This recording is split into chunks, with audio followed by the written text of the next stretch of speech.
Всех, Аят Машвовый. Маршал Дал, алейкум салам, добрый вечер тех, кто нас видит и слышит. Приветствую.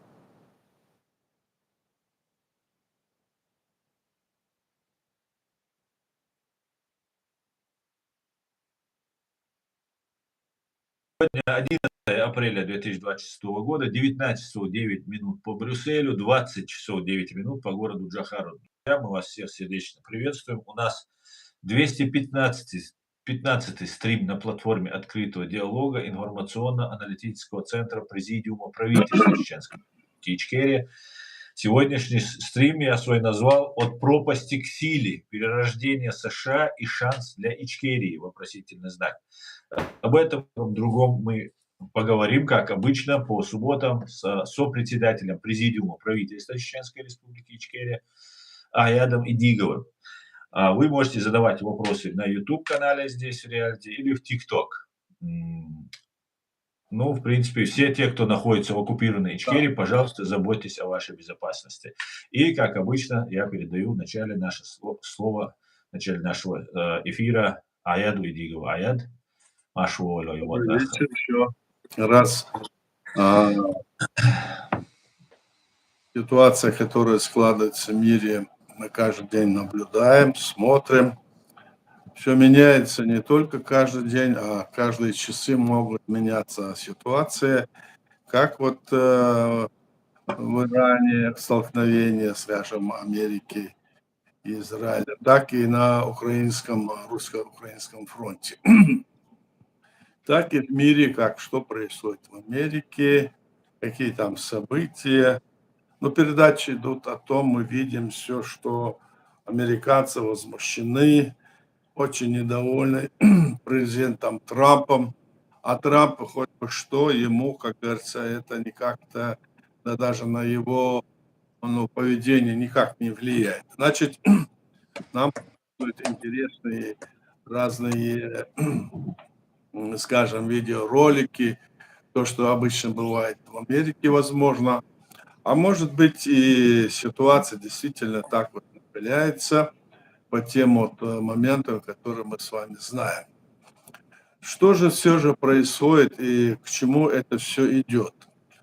Надо сказать прямо, что все как-то вот запутано, что нужно вот всегда из всего этого ну, как бы, значит, выскабливает то, что на самом деле, что стоит вот за этим всем, вот этими рассуждениями, интервью, блогеры, все они там рассказывают прям, что происходит на Кавказе, что происходит в Дагестане, в Чеченской республике Ичкерия оккупированной, что там они принимают какие-то законы о том, что Чеченская республика террористическая организация и все такое. Вот так вот в голову, так замутили человеку голову, любому, что тот не поймет, многие обычные люди не понимают, что происходит, а завтра что-то другое происходит, и куда, как говорится, направлено острие этого движения, в какую сторону. Вот о чем мы вот так вот рассуждаем. И что вот мне примерно видится в этой ситуации. Видно одно, что ситуация, которая настолько вот разыграна, настолько вот приведена вот такое вот напряженное состояние странами, большими странами, ну, в первую очередь, это Россия, которая никак не усмирится, ее лидер там Путин, лидер в кавычках, который всегда говорил замочек в туалете, имея в виду чеченцев, называя их террористами, еще тогда говорил, что это все террористы, все такое. И теперь они с этими террористами, так в кавычках, садились, значит, подписывали документы на уровне президента России, на уровне премьер-министров. Столько было всякого. И вдруг теперь Чеченская республика – террористическая организация. Так вот, здесь можно сказать, да вы на себя, друзья, обратитесь. Кто вы? Вы как раз-таки есть те, которые являются организацией которые, значит, проводят эти террористические акты, эти решения приняты на уровне европейских государств, даже Европарламент и другие все приняли такие решения о вас. Так что здесь вот эта ситуация, которая пытается как-то вот столкнуть и напугать наших людей, это для нас не ново, надо сказать, не совсем не ново, что назовете там террористами. Когда террорист кричит, что человек, который защищается, является террористом, это, по крайней мере, смешно, как минимум. Поэтому об этом вот такая ситуация. Что же в мире происходит? Ну, то, что мы вот сказали, Трампа критикуют вовсю, как говорят в самой Америке. Значит, есть люди, которые из его кабинета министров уходят в отставку, которые прямо его критикуют, говорят, его надо снять, что он ничего не понимает, как он мог оказаться в власти. И действительно, мы тоже наблюдаем за всем этим, видим, что везде и всюду, что бы то ни было, за все время его пребывания, скажем, в должность президента сейчас, он как-то вот все так пытается оправдать, значит, и где-то там помочь, кинуть леща, чтобы, скажем, Путина как бы здесь не задавили, якобы. Вот встречается с ними, решили, что он там террорист, что его нельзя никуда пускать, его арестовать, а он его приглашает к себе на Аляску. Говорили о других там вещах, он с ним, оказывается, все время связывается, говорит, чего они ищут, чего им нужно. И в то же время идет война, Крым отняли, восточные территории отняли, держат. И при всем этом как будто считает, что это нормально. И даже есть разговор о том, почему вот вы не отдаете эти территории. Если вы эти территории не отдадите, то будет вообще хуже, отдавайте их.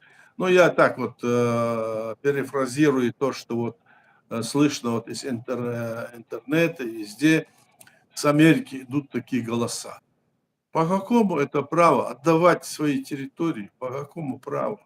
Что это за разговоры, вот можно сказать? Как можно такие вещи говорить? Мы живем в какой век? Какое международное право у нас? Кто-нибудь на это ссылается? Нет, мы видим, что почти нет. Мы видим, что этому вот, скажем, движению этой ситуации подвержены чуть ли не все. И обороняющиеся, и, значит, нападающие, и, значит, те, которые стоят за этим, все говорят, как будто бы ничего нету, никаких правил мира нету, и за это никого ни на что не накажут. А наказывает кто? Сильная страна наказывает. Значит, право силы действует, а права закона нету. Вот что происходит сейчас, то, что мы видим. Иран, который является союзником Путина, вот успешно как бы защищается, взял за горло, скажем, власть в лице Трампа и чуть ли не ставит условие, будет он президент или нет. Он, значит, захватил этот Персидский залив, как так скажем, и там, значит, он чего хочет делать, теперь будет просить, заставлять их платить за каждый пройденный этот танкер с нефтью или с чем-то другим, или с каким-то удобрением. То есть, что в этом мире происходит, мы должны быть очень внимательны, осторожны, потому что, как бы не обмануться, я имею в виду мы, это те стороны, которые защищаются. Я имею в виду и Украину, я имею в виду, конечно, те республики, которые были, значит, когда-то территории были в составе СССР, теперь вышли и стали независимыми государствами, и некоторые из них оккупированы, как и наша страна, часть Грузии и другие. И мы это внимательно это смотрим и думаем, что же вот будет дальше, какое будет развитие.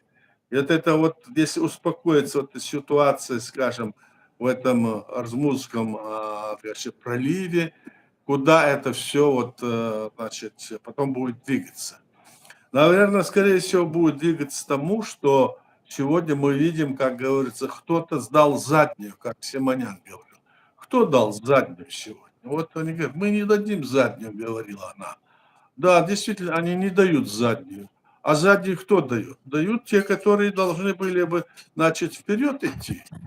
Значит, или делать какие-то там вещи несуразные для того, чтобы, скажем, тех, которые вот угнетают незаконно, против них идет вот такая вот, скажем, акция, очень такое давление, и говорят, ты виноват, ты слабый, зачем ты войну начинал? Значит, получается, нам, когда на нашу страну напала Россия и 5 агрессий было, мы не должны были сопротивляться, что ли, получается? Вот Никто не такие вот, должен да, сопротивляться. такие вот вещи происходят, и мы думаем, вернее, я в этом случае думаю, что здесь надо вот, как говорится, подумать, почесать, как говорится, лысину, и подумать, что же это такое, куда нас хотят привести, что нам хотят вменить. И мы, будучи, скажем, здесь на Западе, являемся единственной легитимной властью нашей республики, Чеченской республики. А здесь мы видим, что значит, люди, которые не имеют отношения к нашей власти, допустим, самозванцы, которые себя так прозвали, которые, значит, все отошли от нашей основы, с ними как-то вот тоже, они и для них, как говорится, в этих западных странах и, скажем, и в той же Украине мы видим, они, смотрите, они там везде, там их как будто бы, значит, контактируют с ними. То есть все идет так вот, все, и те сторона, и эта сторона как-то вот пытается что-то, ну, попробовать, что же получится, а может так получится или нет. То есть как бы действует методом тыка, а нет вопроса, нет вот какой-то направленной такой линии, которую мы, по которой мы должны идти с точки зрения международного права. Вот это самое главное. Поэтому мы здесь все это вот говорим. Вот сейчас ситуация такая относительно, значит, стабильная, там в связи с этими религиозными праздниками согласились. Теперь Иран и, значит, Америка тоже как бы на неделю или две там договорились, как будто бы уже нельзя говорить об этом, потому что не знаю, что в любой момент произойдет. Может, сейчас по Ирану Израиль ударит или наоборот, и все снова закрутится. Так что мы здесь должны быть внимательны и в то же время, значит, принимать такую позицию в отношении всего этого, что бы мы ни видели. Если бы даже то, что кажется вам незаконным, кажется невероятным, и в этом случае мы должны быть спокойны, ни в коем случае, как говорится, не впадать в какую-то там, скажем, уныние. Надо быть оптимистами, потому что человеческая природа и человеколюбие – это первое, то, что лежит в основе современного международного права. Ведь современное международное право создавалось на основе этого принципа защиты интересов человека. А где здесь защита интересов человека? Задумаемся. Потом нам преподнесут, а это было вот так нужно, потому что если бы не было таких ходов, то не было бы и это все то, что мы сегодня достигли. Ну, в целом, вот такая ситуация. Мы, наверное, поговорим о многих вопросах, которые будут нам сейчас задавать. В частности, там мне, значит, задают люди, вот мне прислали, расскажите, мол, о гербе Чеченской Республики, почему одни такие гербы, другие. Спрашивают, хотя несколько раз я говорил о законности создания России. Снова, наверное, тот, кто не слушал, спрашивает, так? Ну и другие вопросы, которые связаны с тем, что ну, происходит, скажем, на Кавказе и в России. Ну, я буду, значит, отвечать на эти вопросы, будут, если будут. Если нет, я продолжу. Мгм. Вот, Ответьте. давай. Вот, я имею в виду, у вас вопросы, которые вы на него будете отвечать, которые вам пришли? Я буду отвечать, давай вначале, которые есть у тебя, если есть, давайте те, кто в эфире, а это мне прислали просто один-два вопроса. Ну, в эфире пока нет, вопросов. М? Сейчас, секунду. А, пока нет. Друзья, всех приветствую. Ну вот, очень невероятным таким на краю пропасти находящиеся Соединенные Штаты и весь мир нашли способы саморегулирования и остановились у края пропасти фактически. Как Да. вы в прошлый раз и говорили, что наземного вторжения не будет, потому что это будет поражение для США, большие потери будут. Так и случилось. В принципе, вторжения нет, и слава богу, и благоразумие восторжествовало, люди смогли. Ну, это большая работа была проведена, и европейские страны очень себя повели принципиально. Нам всем рассказывают, что Вашингтон, округ Колумбия командует Европой, НАТО и так далее. Мы увидели, что это не так, что здесь суверенитет, независимость у стран, есть, так сказать, мудрые головы, которые принимают мудрые и правильные решения, когда нужно. Ну и также разведка американская повела себя тоже в лучшем виде, начиная от Джо Кента и заканчивая от 9 до 12 миллионов человек вышли на митинги против войны под лозунгом «Нет короля», против войны в Иране и так далее. Это исторический максимум за всю историю США, столько людей не выходило.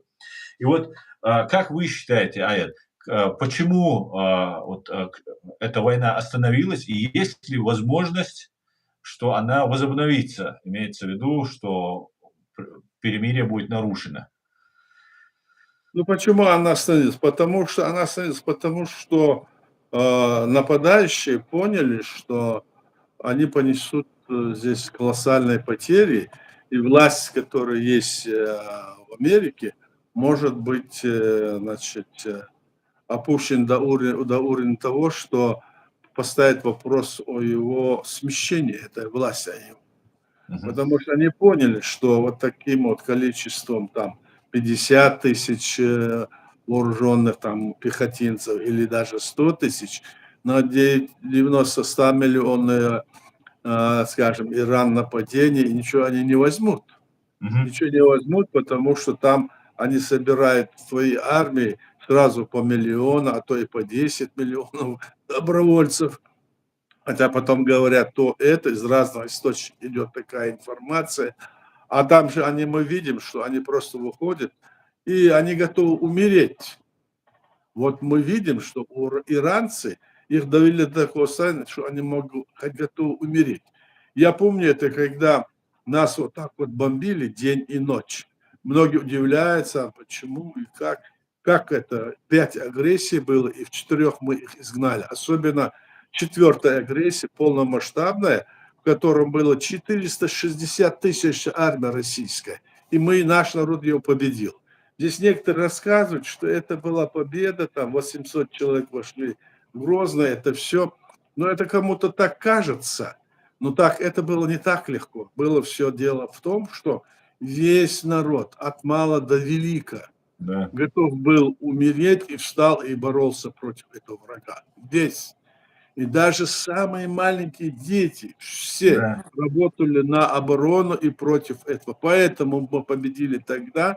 И сейчас вот такое я вижу со стороны отношения к этому агрессору, со стороны, скажем, Америки и Израиля. И поэтому они поняли, что дальше, вот у них благоразумие здесь было, ты прав, а вот у русских не было и нет. Они потом, вторглись, снова, столкнули там еще разные причины, и столько людей убили.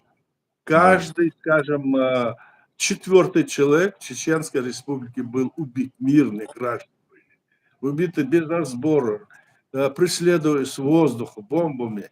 Мы это много рассказываем об этом, но это очень даже мало, потому что люди, когда столкнутся с этим, только это понимают. Вот Украина сегодня, мы видим, что происходит. Нам очень даже понятно, что это такое, а вот русские это не понимают. Русское население, российское, не понимает этого ничего, не понимает. Они думают, это было где-то когда-то, там, 70-80 лет назад, война была, там Вторая мировая, а сейчас это, мол, игры. Нет, это не игры. Поэтому уже понимая, что ситуация, и, наверное, самому Трампу сказали, что здесь надо остановиться, и сами, скажем, руководители, вот этот религиозный руководитель в Иране, тоже понимают, что это принесет большие потери людские и другие, что, может быть, для них все же остановиться они, да, и поэтому вот причина в этом только. Если бы чувствовала, скажем, э, нападающая сторона, чувствовала бы, что они их сомнут, так, то никаких разговоров не было, они бы пошли дальше. То есть они почувствовали, что будет удар, почувствовали, что там окружение, вот эти все арабские страны маленькие или малочисленные, так, что они тоже недовольны, что они могут вот так вот, значит, и против недовольны этим всем, что с ним не считаются, и оскорбляют. То есть вот это все сложилось, и в конечном итоге там руководство и окружение самого Трампа, и Конгресс, и другие в Сенате, там политики выступили прямо открыто против этой войны, которую развязывает, скажем, Трамп. Так вот. А он, несмотря на это, сидит и говорит, вот мне надо еще, чтобы я Кубу взял и все такое. Ну, он как бы, значит, шутит, но это же не шутки, но все равно он вот такую форму, значит, применяет в общении с народом и с остальным миром. Мы это видим. То, что происходит вот в Украине, что же происходит?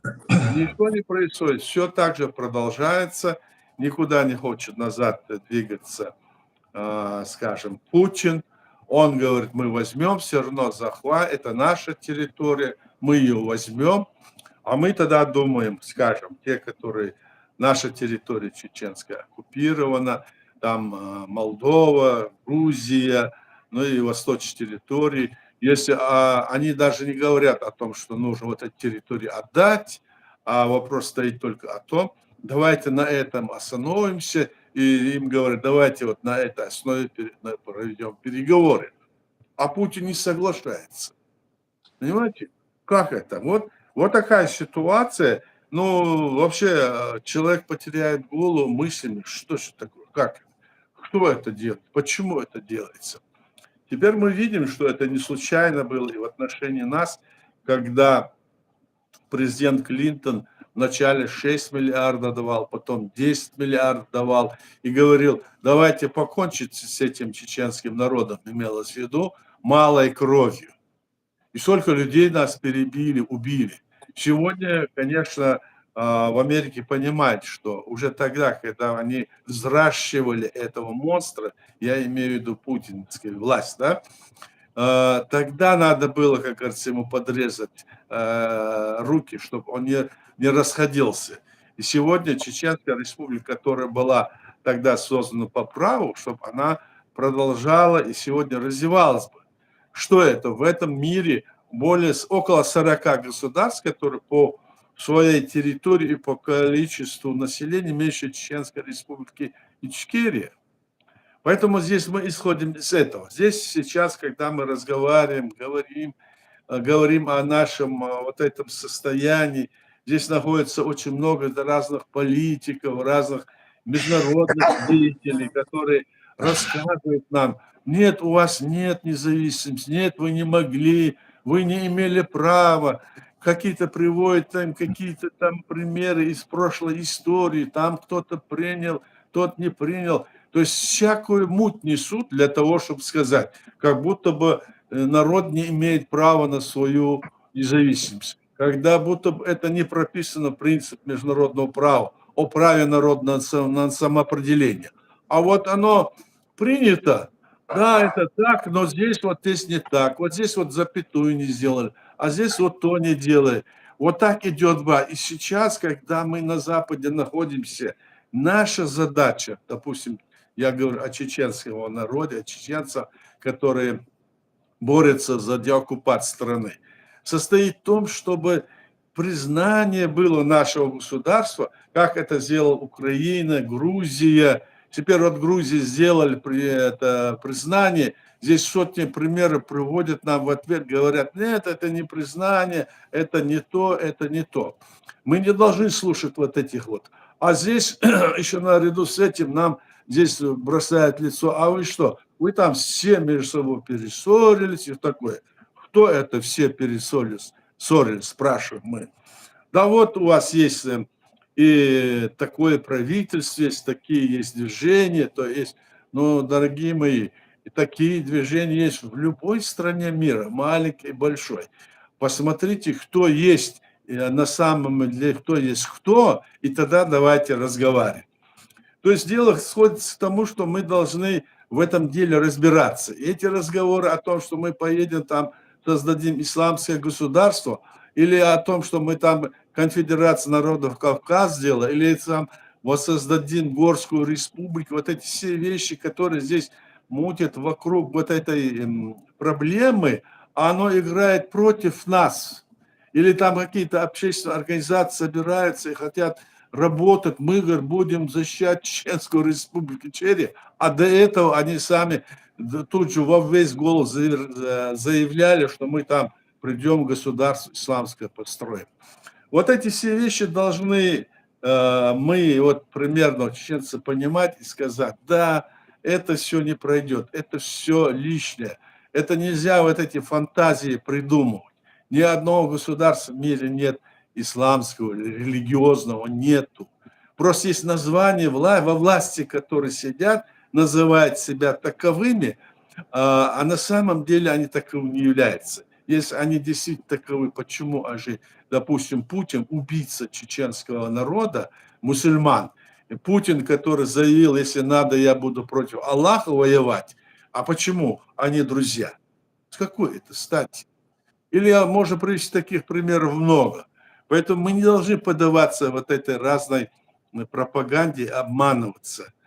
Ну вот такие вот причины, которые объединили, скажем, вот эту вот эти вот стороны, так?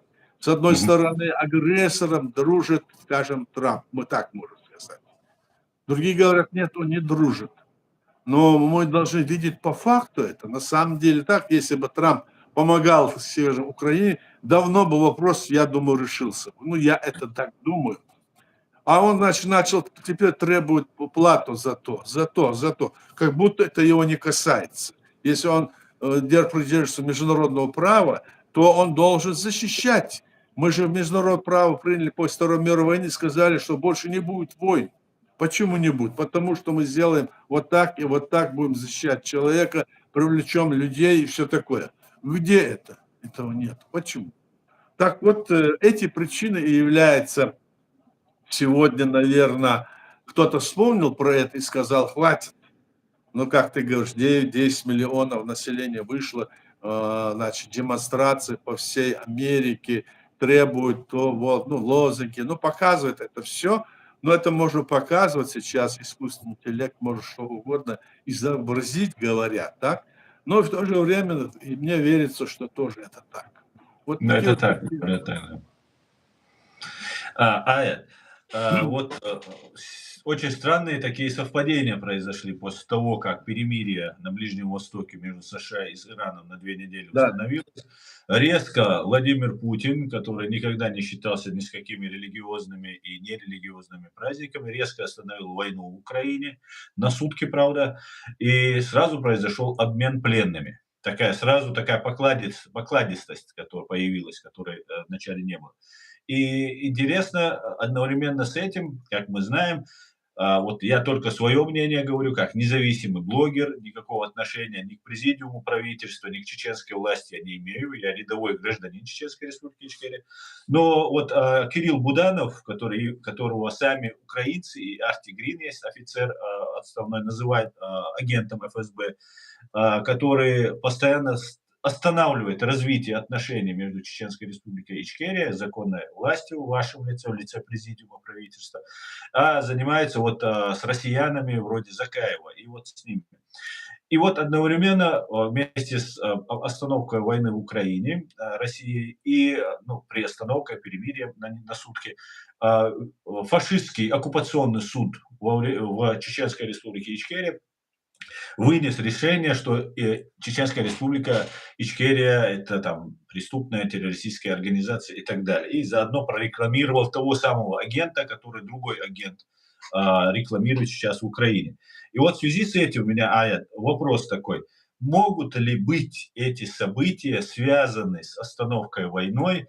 И сейчас, понимая, что Ичкерия, которую они потом планировали, использовать в качестве такого исламистского плацдарма в войне против США, Израиля, Азербайджана, Армении, а,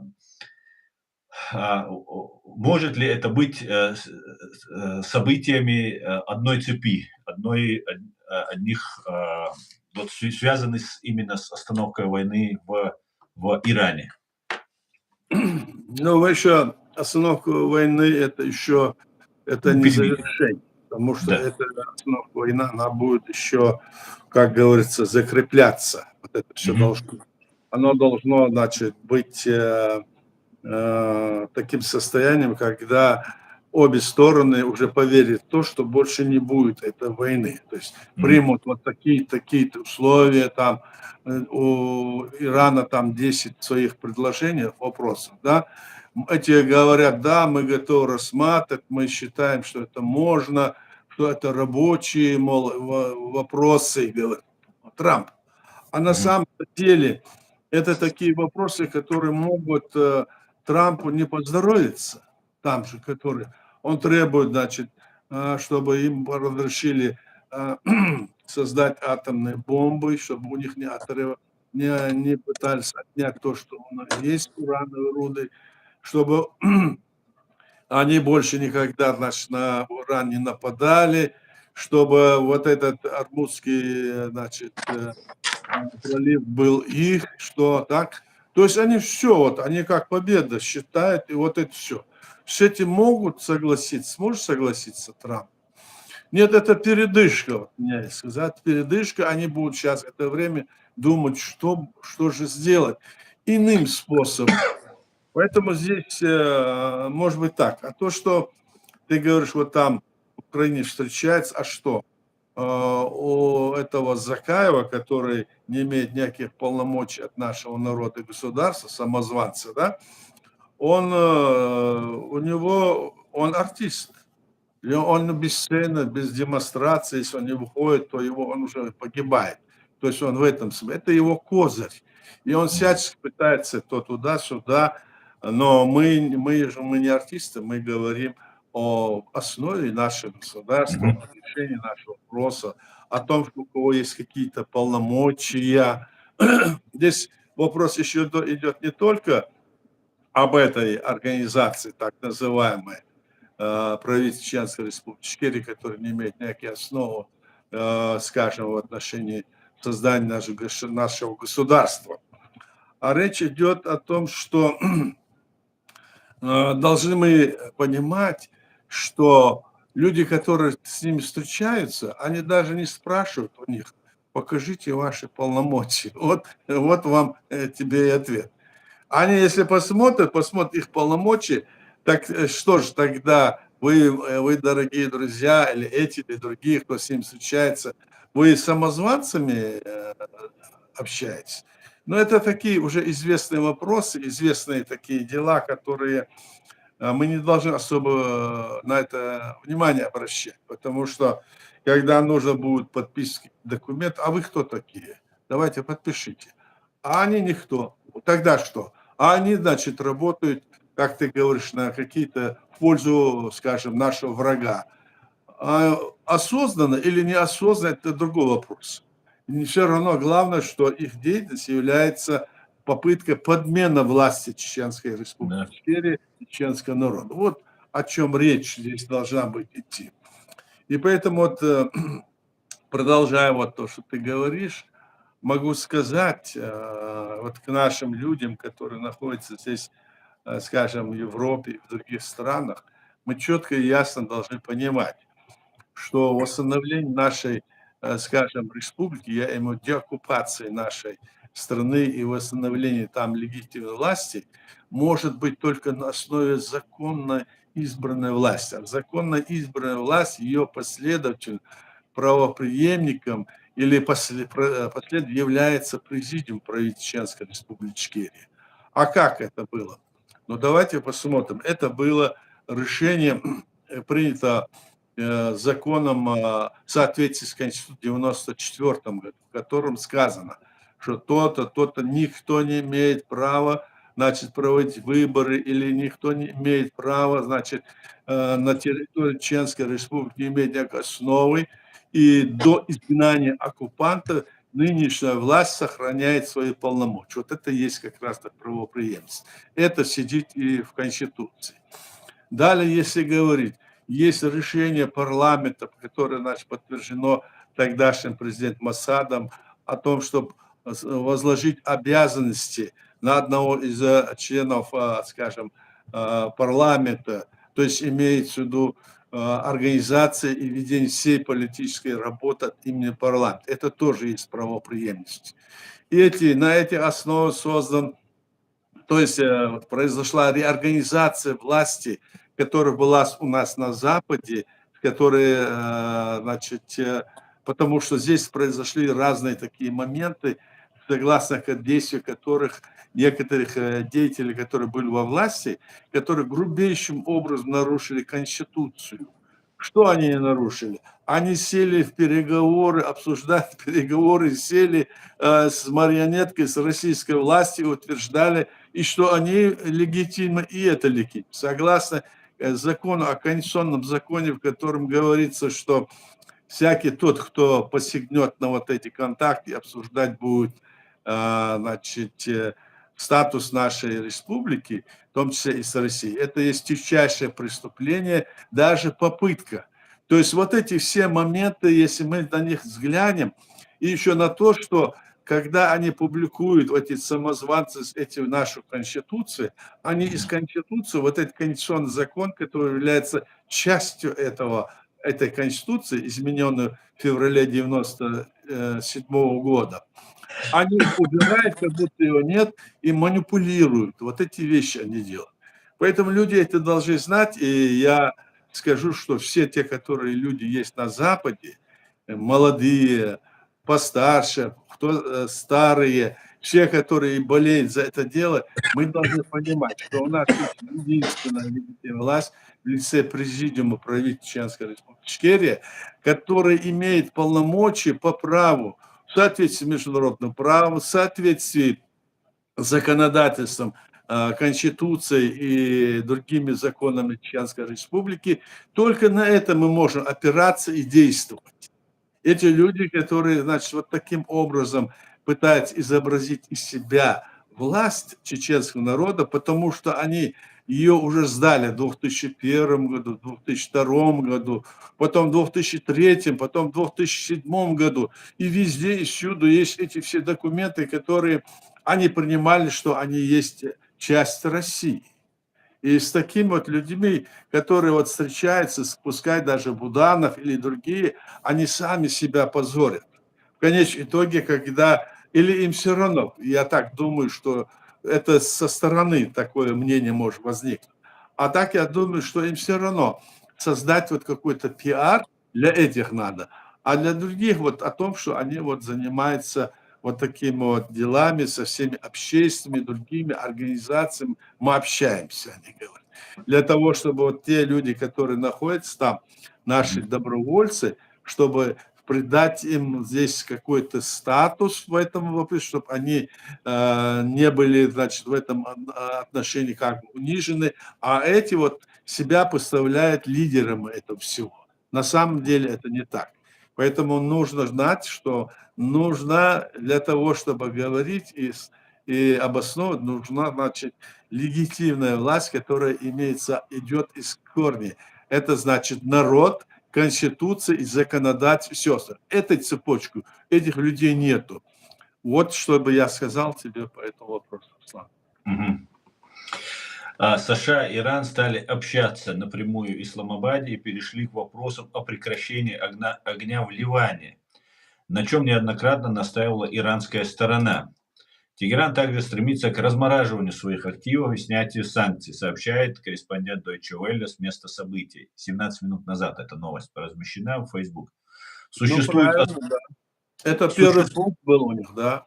да-да, Да. существует осторожный оптимизм в отношении того, что стороны продлят перемирие и продолжат переговоры для достижения мирного и долгосрочного урегулирования.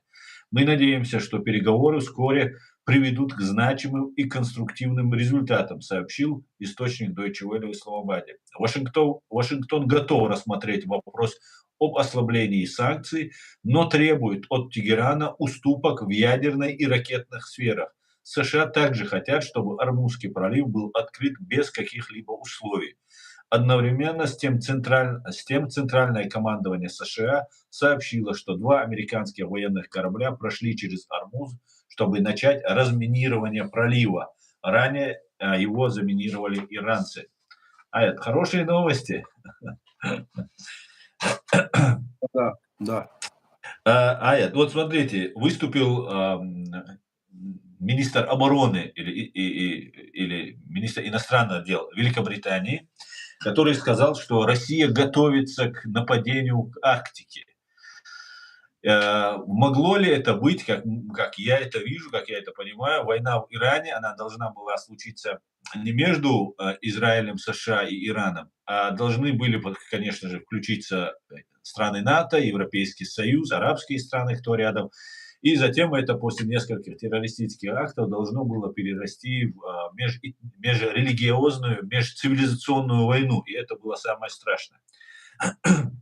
И вот могло ли быть так, что Россия, которая непосредственно, я считаю, главный бенефициар в этой истории, что они, отвлекая внимание на ситуацию в Иране и на Ближнем Востоке, совершить, например, нападение на ту же Гренландию или что-нибудь сделать, например, в той же Арктике. Как вы считаете? Ну, в принципе, они всегда что-то там планируют, не всегда они же это реализовывают, эти планы. Если им удается, они реализовывают. А Мгм. что значит нападать на Арктику? На Гренландию, что ли? Нет, на Арктику. Короче говоря, вот этот министр британский, он сказал, что они видят, наблюдают, что Россия ведет постоянный Ну, в мониторинг какой и части Арктики они хотят? В какой части? ничего. Десятых, Я да? просто видел его видео Ну, это, короткое. наверное, им виднее, они не выдали, наверное, какие-то были признаки, они им сказали, потому что они же через северные вот эти моря, там, Ледовитый океан, там пробираются, потому что у них там, понимаешь, это все как бы блокировано, вот эти все турбопроводы. Они, может быть, оттуда хотят свою нефть качать или перевозить и продавать, я имею в виду. И в то же время, может быть, устраивали там всякие какие-то разведывательные моменты. Может быть, это связано. А так, информация такая поверхностная, но и в то же время этот министр дает понять, что они следят за ними, чтобы они были на чеку. Я так думаю. Мы можем вот только это из этого Ну, он как так и бы... сказал. Он так и сказал. Я это вам говорю, чтобы вы знали, что мы за вами следим. Он так это и Ну сказал. вот, так и есть, значит, может быть, они, конечно, они следят за ими. Здесь много чего говорится вот о том, что Россия помогает Ирану, все, значит, координаты, да, где что находится, дает. Короче, здесь то, что вот сейчас происходит, оно должно как-то успокоиться, да, и здесь все же вот здесь такая ситуация и с Китаем. Китай, вот было сообщение, что Израиль, но это раньше было, дня два назад, они ударили по Ирану, и там разбили вот эту железную дорогу, которая была связь между Китаем и Ираном. И вот они там думают, как, что Нетаньяху, может быть, сегодня или завтра, как говорится, может, под суд уйдет. То есть все, что мы слышим, это только просто слова, слова и эмоции. А как это будет, посмотрим, посмотрим. После того, как США потерпели поражение, можно сказать, поражение хотя они там все разнесли во Вьетнаме. После этого был очень сильный разбор полетов, так сказать. И сейчас фактически, хотя США, военная мощь США полностью уничтожила военную инфраструктуру, политическую, лидеров политических уничтожила. В Иране можно сказать, в какой-то степени обвинить в том, что эта война была, ну, невыигрышная, скажем так, для США. Как вы считаете, это может подвести Дональда Трампа к импичменту? Ну, эти разговоры сейчас идут, некоторые там выступают и говорят против него это. Но я думаю, что это не настолько, сколько это пропагандистские вот эти возгласы против Трампа. Но там у него есть определенные, там, скажем, электораты, кто его поддерживает, есть в Америке. То есть Мгм. они говорят 32-33%, меньше, больше. Но это бывает. Все будет зависеть, конечно, от того, какие будут сейчас итоги вот этих ноябрьских выборов в Конгресс. Если там демократы победят, тогда они могут поднять этот вопрос о импичменте ему. И тогда будет видно. А сейчас до ноября там еще времени достаточно, чуть ли не полгода, так? И поэтому за это время Трамп может еще измениться, еще и пользу как бы принести. Окружение, которое у него есть, тоже, значит, полностью его поддерживает. И они думали, что это пройдет, то, что они делают. Но некоторые вещи они сделали в пользу себя. Где-то что-то захватили, что-то, нефть там, Венесуэла, еще другое, еще там кое-что они сделали, но заставили Европу задуматься о том, что, что она может остаться одна со всей, так сказать, скажем, слабой военной мощью. И Европа решила теперь вооружаться полностью, чтобы это было на уровень. Вот эта польза пришла.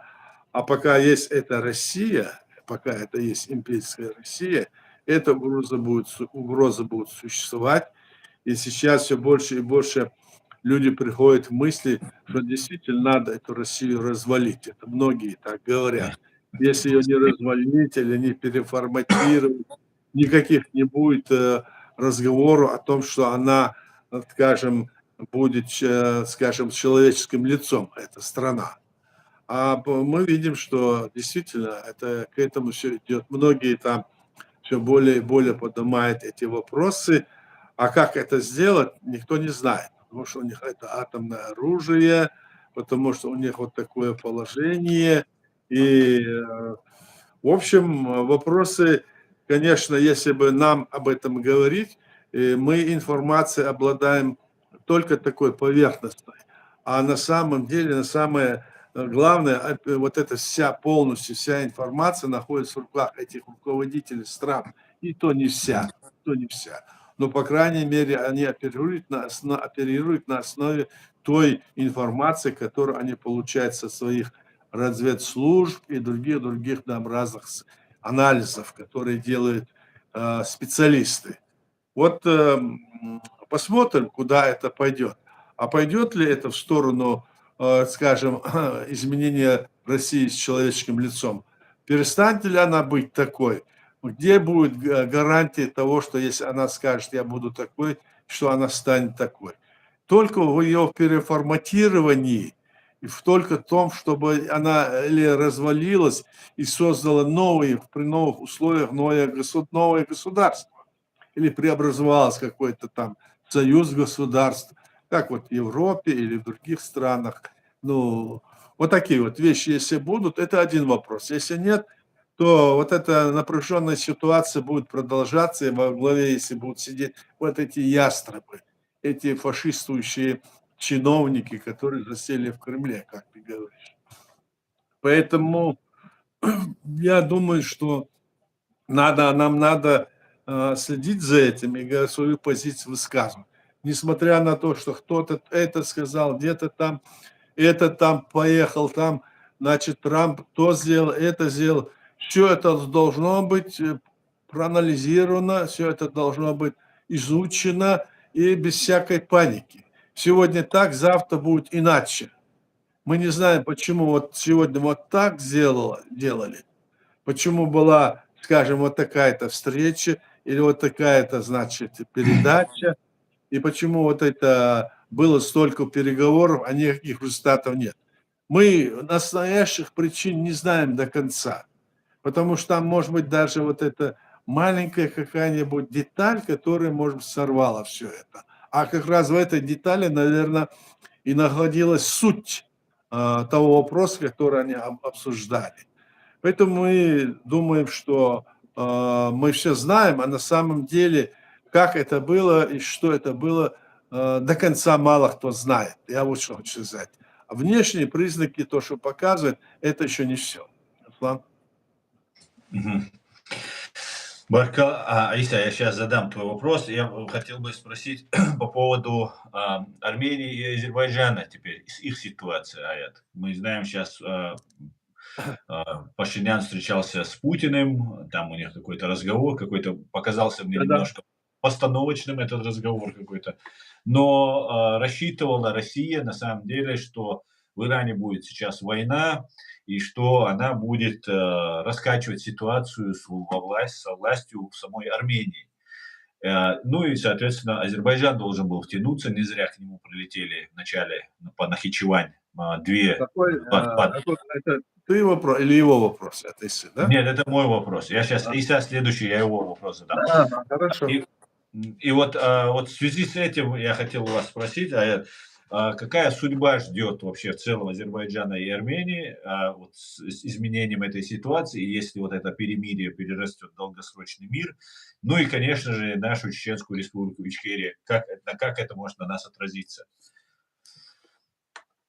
Ну, встреча, скажем, лидера Армении с Путиным, я слушал это внимательно. Он там просто как бы, значит, бросает упрек Путину. Мы, говорит, демократическая страна, я не могу сделать то или это, или то.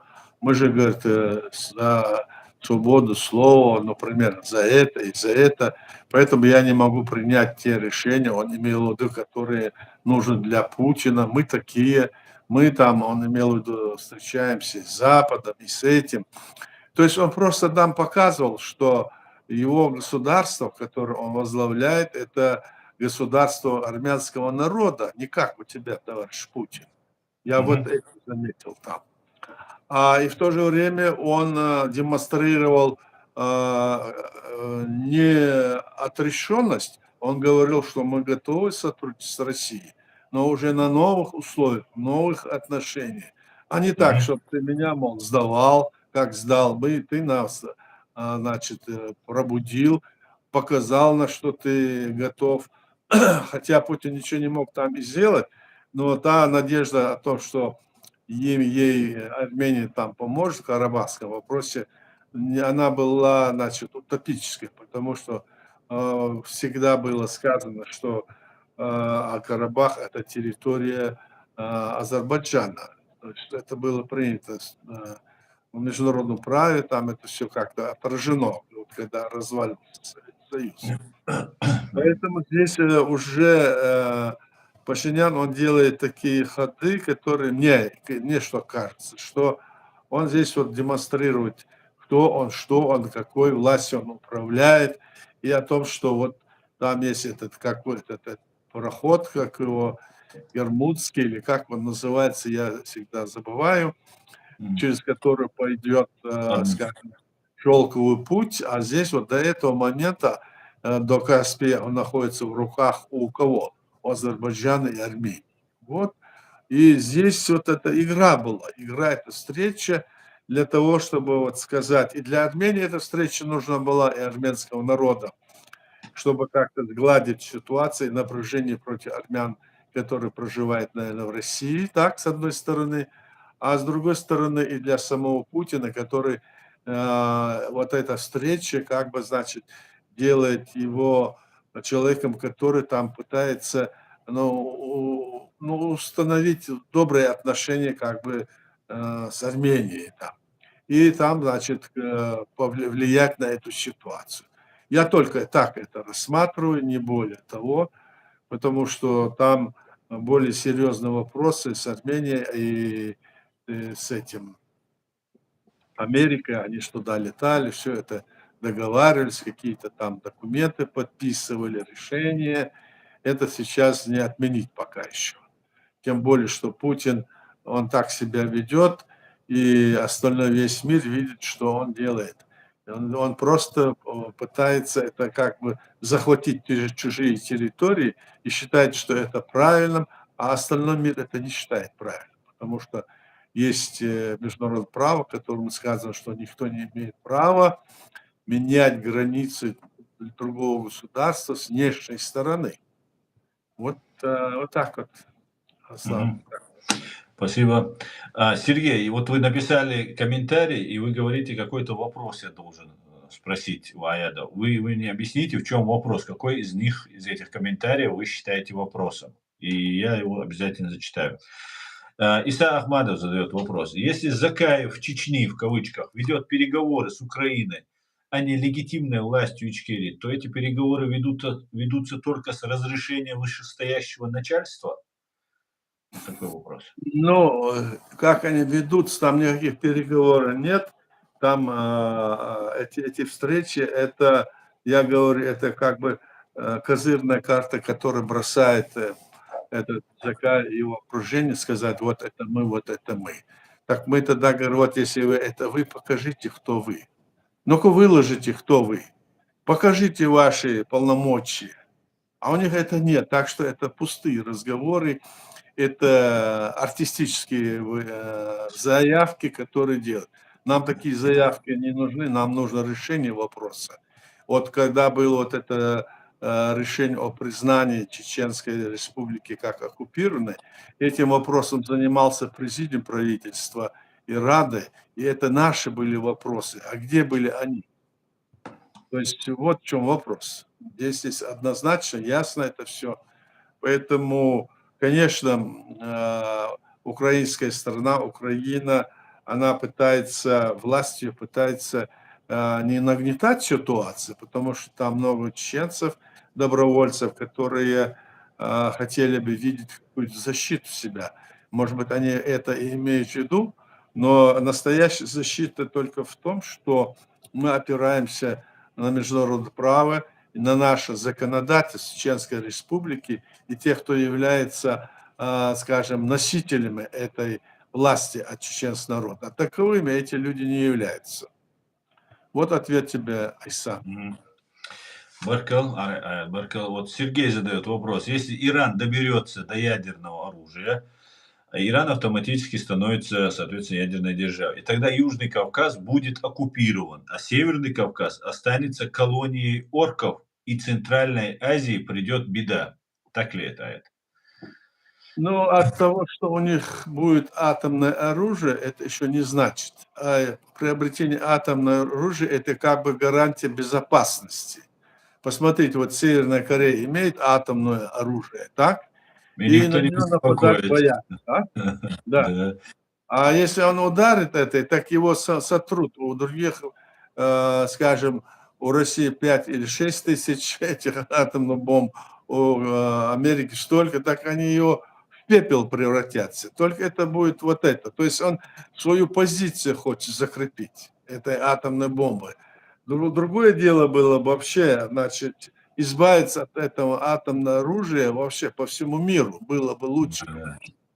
И, наверное, к этому и придем в будущем, придет человечество. Потому что нельзя подвергать, вот какой-нибудь найдется ненормальный, и вот применит это атомное оружие, и что тогда будет? Вот в чем вопрос. Этого опасаются все. Да, Да. Да, совершенно верно. Сомневаюсь, что откажутся, конечно, вот эти да-да. страны. Но здесь нужно, знаете, мне кажется, не референдумы проводить и народ агитировать, и там выборы, демократические процедуры проводить для начала, чтобы создать государство. Сперва нужно обзавестись ядерным оружием, а потом уже делай, как ты посчитаешь нужным, так сказать. Да, вот видишь, Северная Корея что хочет и делает, потому Да-да. что ее боятся ударить по ней. Если по ней ударить, она вдруг назад ударит. который Да. ударяет, не хочет, чтобы ему тоже такую прислали, хоть одну, но прислали, не хочет назад. А Да. ему вот это как бы, значит, какая-то гарантия безопасности. Безопасности, да. В этой ситуации, конечно, да. Мгм. Хорошо, а мы уже час в эфире. Я предлагаю закончить сегодняшний стрим. Если вам есть что сказать, можете еще раз Хорошо, высказаться. хорошо, давайте завершим, давай. Баркалай, Дейрес Войлон. Друзья, всем спасибо. Спасибо всем. До Всего свидания. хорошего. Адик. Адик Далёль, Маш, всего хорошего. До свидания, друзья. Адик.